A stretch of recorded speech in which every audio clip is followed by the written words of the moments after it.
Welcome to aim study circle Vizianagaram. మనం ఈరోజు class రూమ్లో అర్థమెటిక్కి సంబంధించి వెరీ ఇంపార్టెంట్ క్వశ్చన్స్ డిస్కషన్ చేద్దాం. ఈ క్వశ్చన్స్ మనం గమనించినట్టయితే ప్రీవియస్గా డిఎస్సి కానీ ఎస్ఐ కానిస్టేబుల్స్లో కానీ అన్ని కాంపిటేటివ్కి వచ్చిన క్వశ్చన్స్. ఫస్ట్ క్వశ్చన్, 100 మీటర్ల పరుగు పందెంలో ఏ అనేవాడు బిని 20 మీటర్ల తేడాతో ఓడిస్తాడు. ఏ అనేవాడు సిని అదే పరుగు పందెంలో 25 మీటర్ల తేడాతో ఓడిస్తాడు. అయితే అదే పరుగు పందెంలో బిసిని ఎన్ని మీటర్ల తేడాతో ఓడిస్తాడు అని క్వశ్చన్ అడిగాడు. బి అనేవాడు సిని ఎన్ని మీటర్ల తేడాతో ఓడిస్తాడు అని క్వశ్చన్ అడిగాడు. మనం నెక్స్ట్ మనం ఇంగ్లీష్లో మనం గమనించినట్టయితే in 100 meters running race, in 100 meters race A beats by 20 meters, A beats C by 25 meters. In the same race, by how many meters does B beat C in the same race? అదే రేస్లో C అనేవాడు బిని ఎన్ని మీటర్ల తేడాతో ఓడిస్తాడు అని question అడిగాడు. B అనేవాడు సిని. ఇప్పుడు మనం గమనించినట్టయితే 100 మీటర్ల పరుగు పందెంలో అంటే ఏ అనేవాడు 100 మీటర్ల పరిగెడితే ఏ అనేవాడు 100 మీటర్ల పరిగెడితే ఏ అనేవాడు బిని 20 మీటర్ల తేడాతో ఓడించాడు. అంటే బి అనేవాడు 80 మీటర్ల మాత్రమే పరిగెట్టాడు. ఎందుకంటే 100 మీటర్ల పరుగు పందెంలో ఏ బిని 20 మీటర్ల తేడాతో ఓడించాడంటే వీడు 100 మీటర్ల పరిగెట్టినప్పటికీ వీడు 80 మీటర్లు మాత్రమే రేస్ కంప్లీట్ చేశాడు. నెక్స్ట్ ఏమన్నాడు, ఏ అనేవాడు సీను అదే పరుగు పందెంలో 25 మీటర్లు, ఈ ఏ అనేవాడట సీను ఇప్పుడు 25 మీటర్ల తేడాతో ఓడించాడంట. అంటే ఏ అనేవాడు 100 మీటర్ల పరిగెడితే వీడు 75 మీటర్లు మాత్రమే పరిగెట్టాడు. అయితే ఆ పరుగు పందెంలో బీసీని ఎన్ని మీటర్ల తేడాతో ఓడిస్తాడని క్వశ్చన్ అడుగుతాడు. బీసీని ఎన్ని మీటర్ల తేడాతో ఓడిస్తాడు అనగానే మనకు ఒక కన్ఫ్యూజన్ వస్తుంది. లేకుండా మనం ఆన్సర్ ఏం పెడతామంటే ఇది 80 మీటర్లు పరిగెడితే ఇది 75 మీటర్లు కదా, 5 మీటర్ల తేడాతో ఓడిస్తాడని మనం ఫస్ట్ ఆప్షన్ పెడతాము. ఇది రాంగ్. సరే ఎందుకు రాంగు అని అడిగితే రేస్ అనేది 100 మీటర్స్కి జరుగుతుంది. ఆ రేస్ 100 మీటర్స్కి జరుగుతున్నప్పుడు వీడు 80 మీటర్లలో అయితే వీడు 75 మీటర్లు పరిగెడుతున్నాడు. 80 మీటర్ల రేసులో అయితే వీడిని 5 మీటర్ల తేడాతో ఓడిస్తాడు. కానీ ఇంకా వీళ్ళిద్దరికీ రేస్ కంప్లీట్ అవ్వలేదు, పరుగు పందెం కంప్లీట్ అవ్వలేదు. వీడు 100 మీటర్లు పరిగెట్టాలి. అప్పుడు వీడికన్నా వీడు ఎంత వెనకబడి ఉన్నాడో అని చెప్తాము. అంటే వీడు యాక్చువల్గా 100 భాగాలకి 80 భాగాలే పూర్తి చేశాడు. వీడు ఎన్ని భాగాలకి 75 భాగాలకి ఎన్ని భాగాలు పూర్తి చేస్తాడు వాళ్ళిద్దరు రేస్ బట్టి. అంటే ఇండైరెక్ట్గా బి అనేవాడు 100 మీటర్లు పరిగెట్టేటప్పుడు వీడు 8 మీటర్లు పరిగెడతాడు. రేషియో వీడు 80 భాగాలు రేషియో వెళ్తే వీడు 75. అంటే వీడు 100 భాగాలకు వీడు ఎంత వెళ్తాడు. ఇప్పుడు మనం సింప్లిఫికేషన్ చేసినట్టయితే cross multiplication 100 into 75 80 into x. Simplification 24ల 25ల 575ల 375 575ల 375 ఇంటూ 4 ఈక్వల్ అవుతుంది వెళ్తే బై 4 ఈక్వల్ టు ఎక్స్. 4 9ల 36 37 అంటే శాసం 1, 4 3ల 12 శాసం 3/4. అంటే వీడు 100 మీటర్లు పరిగెడితే వీడు 93 అండ్ 3/4 మీటర్లు పరిగెడతాడు. ఇందులో నుంచి తీసేయాలి. 100లో నుంచి 93 కాదు, ఇంకా ఎక్కువ ఉంది కానీ 100లో నుంచి 94 తీస్తే 6, 3లో 4 తీస్తే 1/4. దీని short cut 6 and 1/4 approximately 4 6ల 48 6 and 1/4 4 6 24 1 25/4 25/4 ఇక్కడ లేదు, ఇదిగోండి ఇది ఉంది. 2 4s 225. ఇలా ఇండైరెక్ట్గా ఇస్తాడు మనల్ని కన్ఫ్యూజ్ చేయడానికి. 25/4 option number 3 is the right answer. మరొకసారి క్లియర్గా గమనించండి. ఇక్కడ 80 మీటర్ల పరుగు పందెంలో అయితే 5 మీటర్లు, కానీ 100 మీటర్లు బి పరిగెట్టాలి. బి 100 మీటర్లు పరిగెట్టాలి, కానీ 80 మీటర్లే పరిగెడుతున్నాడు బి అనేవాడు. సి అనేవాడు ఆడు 75 భాగాలకి ఎంత పరిగెడతాడు. వీడు 80 భాగాలకి 100 పరిగెడితే 75 భాగాలకి ఎంత అనేది క్రాస్ మల్టిప్లికేషన్ చేస్తే 90 and 3/4 వచ్చింది. వీడు 100 మీటర్లు పరిగెడితే 93 and 3/4. అంటే 6 and 1/4 ఉండాలి ఆన్సరు. అది లేదు. దాన్ని సింప్లిఫికేషన్ చేస్తే 4 6 24 1 25/4. 25/4 అంటే ఇదిగోండి 2 25లో 2 4 ఈ ఆప్షన్ 25/4 ఇండైరెక్ట్గా 50/8 25/4 అని ఇచ్చాడు. నెక్స్ట్ క్వశ్చన్కి మనం వెళ్దామండి క్లియర్గా. నెక్స్ట్ క్వశ్చన్ మీరు గమనించినట్టయితే 11 వస్తువులని 10 రూపాయలు పెట్టి కొని అతడు 10 వస్తువులని 11 రూపాయలకి అమ్మాను. అయితే అతనికి మొత్తం మీద వచ్చింది లాభమా నష్టమా ఎంత శాతము అని అడిగాడు.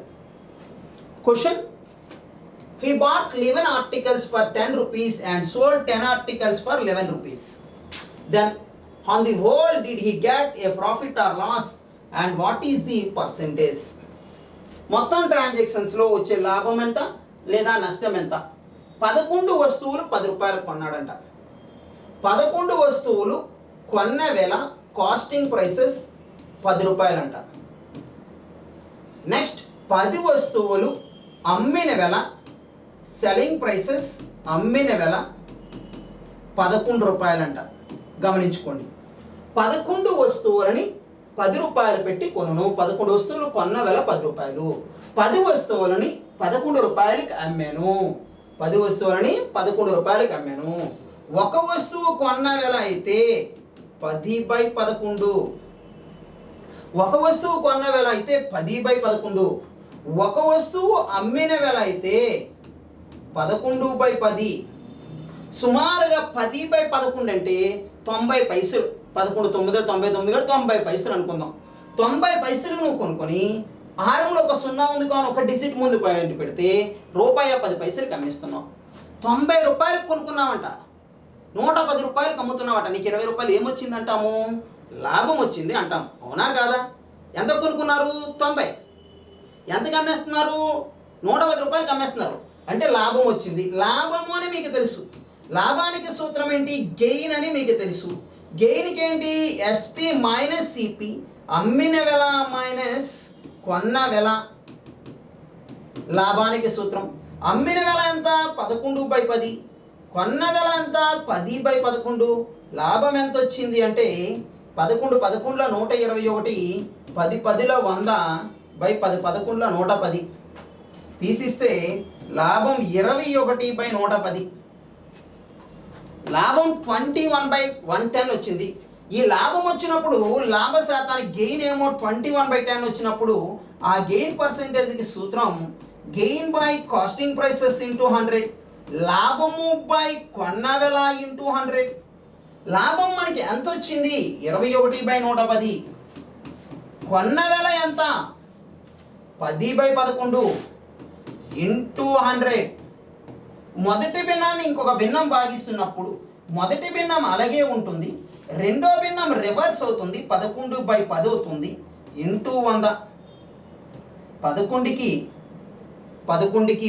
11 10లా పోయింది. ఈ 10 10 100కి 100కి పోతే ఓన్లీ 21%, 21%. ఇది ప్రొసీజర్ అండి. షార్ట్ కట్ చెప్తాము. షార్ట్ కట్ మీరు గమనించినట్టయితే 10 వస్తువులు కొన్న వెల 11 రూపాయలటండి. 11 వస్తువులు, అదే 11 వస్తువులు కొన్న వెల 10 రూపాయలటండి. చూడండి ఒక్కసారి మరొకసారి. 11 వస్తువులు కొన్న వెల 10 రూపాయలండి. 11 వస్తువులు కొన్న వెల 10 రూపాయలు. షార్ట్ కట్ చూడండి. 10 వస్తువులు అమ్మిన వెల 11 రూపాయలండి. ఓకే కదండి? క్లియరా? రాశాను చూడండి.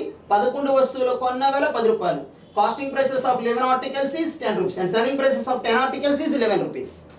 చూడండి క్రాస్ మల్టిప్లికేషన్. 11 11s ఎంత అన్న? 121. 10 10s ఎంత? 100. బై ఇక్కడ ఏది వచ్చింది అది రాసి ఇంటూ 100 రాసి అంటే అదే ఆన్సర్. షార్ట్ కట్ చూడండి. 11 11లో 121, 10 10లో 100 బై మనకి ఇక్కడ ఏది వచ్చిందో ఇక్కడ 64 వస్తే ఇక్కడ 64, ఇక్కడ 30 వస్తే ఇక్కడ 30, ఇక్కడ 40 వస్తే ఇక్కడ 40. ఈ రెండే సమానం. ఇది పర్సెంటేజ్లోకి మార్చాలి కానీ ఇంటూ 100 దేనికైనా కామన్. ఈ ఇంటూ 100 దేనికైనా కామన్. ఈ రెండు మాత్రమే కామన్. ఇక్కడ 100 వచ్చింది కానీ 100. 121 నుంచి 100 తీస్తే 21 అండి. 100కి 100కి పోయింది 21% అండి. ఆప్షన్ అదేండి మనకు వచ్చింది 21% అండి. ప్రాఫిట్ ఆన్సర్ ప్లస్లో వచ్చింది కానా ప్రాఫిట్ మనకి ఇవ్వండి ఇక్కడ వచ్చింది. అదే ఇక్కడ 100 ఉండి ఇక్కడ 121 ఉంటే ఆన్సర్ మైనస్లో వస్తుంది, అప్పుడు లాస్. 11 11లో 10 10లో 11 11లో 121, 10 10లో 100. ఇక్కడ ఏమొచ్చింది అది రాయండి ఇంటూ 100. 21% ప్రాఫిట్. నెక్స్ట్ క్వశ్చన్ మనం గమనిద్దాం. అసలు 8,000 రూపాయలపై సంవత్సరానికి 10% వడ్డీ రేటు చెప్పిన ఇచ్చిన 3 సంవత్సరాల కాలానికి వచ్చి బారు వడ్డీ చక్ర వడ్డీల మధ్య వ్యత్యాసం ఎంత? Find the difference between the simple interest and compound interest on 8,000 at the rate of 10% per annum for period of 3 years. ఏం లేదు నాన్న, టైం కానీ 1 year కానీ ఇస్తే మీరు మైండ్లో పెట్టుకోవాల్సింది డిఫరెన్స్ D = 0 నాన్న. టైం కానీ 2 years కానీ ఇస్తే మైండ్లో పెట్టుకోవాల్సింది D = PR²/100².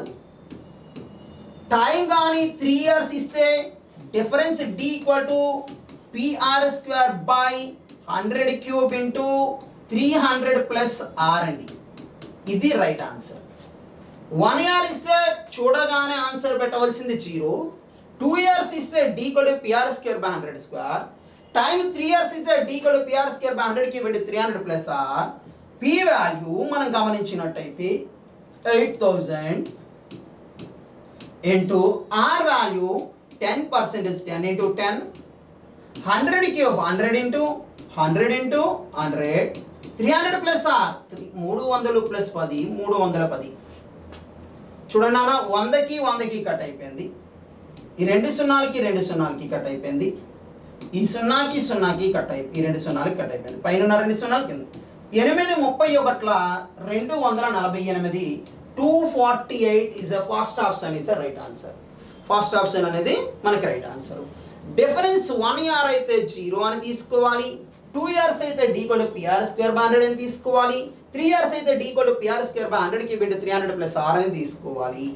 నెక్స్ట్ క్వశ్చన్ మనం గమనించినట్టయితే, 2 పురుషులు లేదా 3 స్త్రీలు ఒక పనిని 20 రోజుల్లో చేయగలరు. అయితే అదే పనిని ఒక పురుషుడు మరియు ఒక స్త్రీ ఎన్ని రోజుల్లో చేయగలరు? 2 men or 3 women can complete a work in 20 days. Then in how many days can 1 man and 1 woman complete the same work?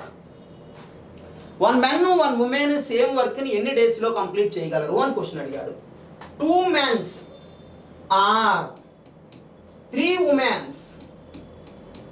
a piece of work completed in 20 days. 20 days లో చేస్తారట. 1 man and 1 woman ఎన్ని days లో చేస్తారు అని చెప్పాడు. ఇది మనం simple ముందు షార్ట్ కట్లో చెప్పేసుకుందాం. మనం కావాలంటే నెక్స్ట్ ఈ టైప్లో ఇంకో మోడల్ ఇచ్చి ప్రొసీజర్ చెప్పుకుందాం. 2 men 3 women 20 డేస్లో చేయగలరు. 1 man 1 woman ఎన్ని డేస్లో? నన్ను షార్ట్ కట్ ఏమీ లేదు, ఆ 3 గుణించాలి. 2 × 3 × 20 బై పైన 3 గుణించాలి బై క్రాస్ మల్టిప్లికేషన్ అన్న. 2 1s are 2 3 1s are 3 total 3 + 2 ఏమైంది 5. అంతే దీని answer. 2 men 3 women 20 days. 1 man 1 woman ఎన్ని డేస్ అని అడిగాడు. క్రాస్ మల్టిప్లికేషన్ చేసాము. 2 3 6 6 4 24 రోజులు అండి. 24 days. మనం ఈ చెప్పుకునేవన్నీ కూడా ఎస్ఐ కానిస్టేబుల్ RRBలో ప్రీవియస్ క్వశ్చన్స్. మనం ఈ 4 క్వశ్చన్స్ డిస్కషన్ చేసినవన్నీ కూడా చాలా చాలా ఇంపార్టెంట్ అండ్ ప్రీవియస్ క్వశ్చన్స్. ఓకేనండి, మన ఛానల్ని సబ్స్క్రైబ్ చేయండి, లైక్ చేయండి. ఫస్ట్ ఆఫ్ ఆల్ మీరు అందరికీ షేర్ చేయండి. లైక్ సబ్స్క్రైబ్ చేసినా చేయకపోయినా పర్లేదు, కానీ ఉపయోగపడుతుంది. కానిస్టేబుల్స్ ఎస్ఐ RRB ప్రిపేర్ అవుతున్న విద్యార్థులకి చాలా చాలా ఉపయోగపడుతుంది. త్వరలో మనం నూతన బ్యాచ్ స్టార్ట్ చేయబోతున్నాం. ఆ నూతన బ్యాచ్కి రేపు మళ్ళీ మనం వీడియో అప్లోడ్ చేస్తాము. దానిలో ప్రీవియస్ క్వశ్చన్స్ మరలా కూడా మనం చెప్పుకుంటాం. Thank you.